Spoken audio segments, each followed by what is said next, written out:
May mga lalaking miserable habang ang iba naman ay nabubuhay sa pinakamataas na kalidad ng buhay. Makinig kang mabuti. Walang dahilan ang mga talunan sa buhay. Pare-pareho tayong pula ang dugo. Pare-pareho rin tayong may 24 hours sa isang araw. Kaya ano ang malaking pinagkaiba? Ang sagot ay mga habit. Ang maliliit na bagay na ginagawa mo araw-araw ang nagtatakda kung anong klaseng lalaki ka.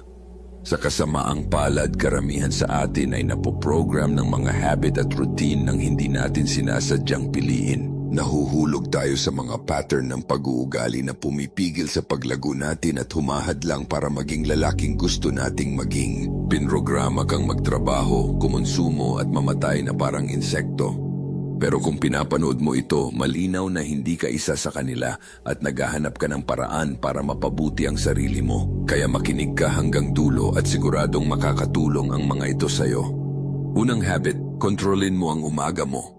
Tuwing umaga, dalawa lang ang pagpipilian mo. Ipagpatuloy ang pangangarap o bumangon at abutin ang mga pangarap mo. Karamihan sa mga tao ay pinipiling manatili sa pangangarap at kapag nagising na sila, agad nilang kinukuha ang cellphone at pinapanood ang buhay ng ibang tao. Ganyang mag-isip ang talunan. Pagkagising mo, hinihikayat kitang ilaan ang unang 2 oras ng araw mo para sa sarili mo. I-invest mo ang oras na yon sa mga bagay na magpapabuti sa buhay mo. Mga bagay tulad ng pag-ehersisyo, pagbabasa, pagsusulat sa journal, pagdadasal o paggawa ng sideline o negosyo. Ang umaga ay panahon para pagtrabahuhan ang sarili at ang mga layunin mo. Kung matatapos mo agad ang pinakamahirap na gawain sa unang bahagi ng araw, mas magiging magaan ang natitirang bahagi nito. Simulan mo ang umaga mo na parang lalaking may misyon. Pero hindi sapat na kontrolado mo ang umaga mo kung buong araw ka namang hinihila ng ibang tao. Ikalawang habit, huwag ka laging available.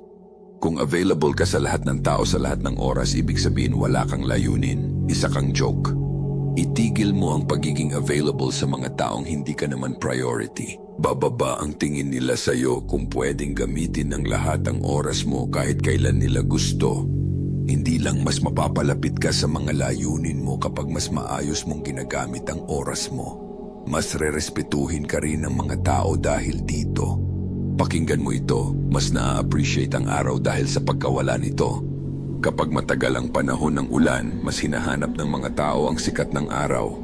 Pero kapag sobra naman ang init at sikat ng araw, naiinis ka rin dito. Ngayon, huwag kang maniwala sa mga walang kwentang mind games at magpanggap na hindi available tulad ng sinasabi ng ibang channel.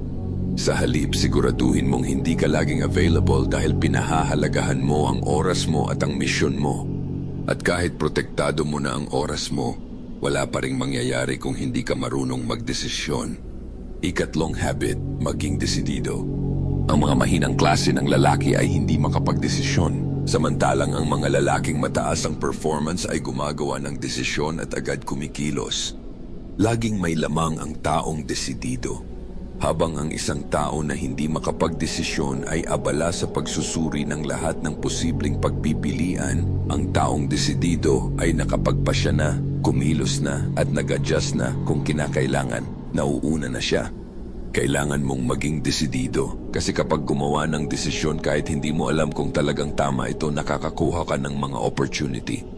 At ang sikreto ay ito, kahit mali ang naging desisyon mo, maaari mo pa rin itong itama. Madalas mong marinig ang katagang knowledge is power. May katotohanan naman doon. Pero ang sobrang information ay maaari ring makasama. Kung masyado kang maraming oras na ginugugol sa pagkonsumo ng impormasyon, pag-iisip at pagpaplano, ibig sabihin mas kaunti ang oras na ginugugol mo sa paggawa. Kaya tigilan mo ang walang katapusang pangangalap ng impormasyon. At kapag nakapagdesisyon ka na, panindigan mo ito. Ang isang normal na desisyon na sinamahan ng matibay na paninindigan ay mas makapangyarihan kaysa sa isang napakagandang plano na hindi mo naman ginawa. Magdesisyon ka at huwag ka nang lumingon, maliban na lang kung malaki ang pagbabago ng mga sitwasyon at realidad sa harap mo. Magdesisyon ka ng mabilis. Kapag may kailangan kang pagdesisyunan, ang layunin mo ay makapagpasya sa pinakamabilis na paraan. At ang pinakamabisang paraan para gumaling sa pagdedesisyon ay simple, gumawa ng mas maraming desisyon, matuto mula sa mga ito. Hindi sa pamamagitan ng sobrang pagsusuri at pagpapahirap sa sarili para mahanap ang perpektong sagot. Ika-4 na habit, magsakripisyo ng tama. Palaging may isinasakripisyo, gusto mo man o hindi. Kung hindi ka handang magsakripisyo para sa pangarap mo, ang pangarap mo ang magiging sakripisyo. Maaaring isipin mo na naglalaro ka lang ng video games sa kalagitnaan ng gabi at wala ka namang isinasakripisyo, pero ang totoo, ang potensyal mo ang isinasakripisyo mo. Alam ng mga matinong tao kung ano ang dapat nilang isakripisyo. Hindi ibig sabihin nito na hindi mo na pwedeng i-enjoy ang buhay mo. Maaaring kailangan mong isantabi ang ilang hobby sa loob ng isang panahon hanggang maabot mo ang tagumpay. Ito ang katotohanan, ang mga mahihinang tao gusto lang ng instant gratification. Kaya maging tapat ka sa sarili mo. May mga bagay ba na ayaw mong isakripisyo kahit alam mong dapat mo nang gawin? Maaring kailangan mong putulin ang connection sa grupo ng mga kaibigan na walang ginagawa sa buhay nila. Baka sobra kang mag-party o baka sobra ang oras na ginugugol mo sa social media o sa games. Ano man iyon, tandaan mo ito, hindi dapat maging madali ang mga sakripisyo, lalo na kung isa kang lalaki na ayaw mapag-iwanan sa kasiyahan.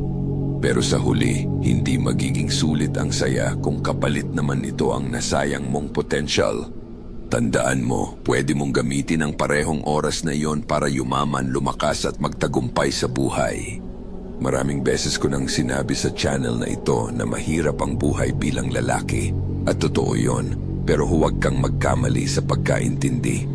Bilang lalaki, may kakayahan kang buuin ang sarili mo hanggang sa pinakamataas na antas na kaya mong maabot. Maari kang maging lalaking hinahangad ng mga babae at hinahangaan ng mga lalaki. Siguraduhin mong tama ang mga sakripisyong pinipili mo. Ika-5 habit, magkaroon ng disiplina. Lahat ng habit na napag-usapan sa video na ito ay magiging walang kwenta kung wala kang disiplina. Alam ng lahat kung gaano kahalaga ang disiplina, pero karamihan sa mga tao ay nabibigo pa rin na magkaroon nito. Maaring nakikinig ka ngayon at iniisip mo na halata naman ang mga bagay na ito, pero magkaiba ang alam mo ang tungkol sa disiplina at ang aktwal mo itong ginagawa. Maging tapat ka sa sarili mo. May mga bahagi ba ng buhay mo na kulang ka sa disiplina? At kung i-rate mo ang sarili mo mula 1 hanggang 10, gaano kataas ang disiplina mo? Ang magandang balita, natututunan ng disiplina. Gawin mo lang araw-araw ang mga bagay na alam mong dapat mong gawin, gusto mo man o hindi. Magsimula ka sa simpleng pagbangon sa kama kapag nagising ka. Huwag kang manatiling nakahiga. Hanapin mo ang purpose mo, alalahanin ang mga ito. Mag-workout at huwag kang matakot sa malamig na paligo. Ang disiplina sa sarili ang nagbibigay sa iyo ng kakayahang manatiling nakatuon sa mga layunin mo. Tinutulungan ka nitong manatiling may kontrol sa sarili mo at sa reaksyon mo sa anumang sitwasyon.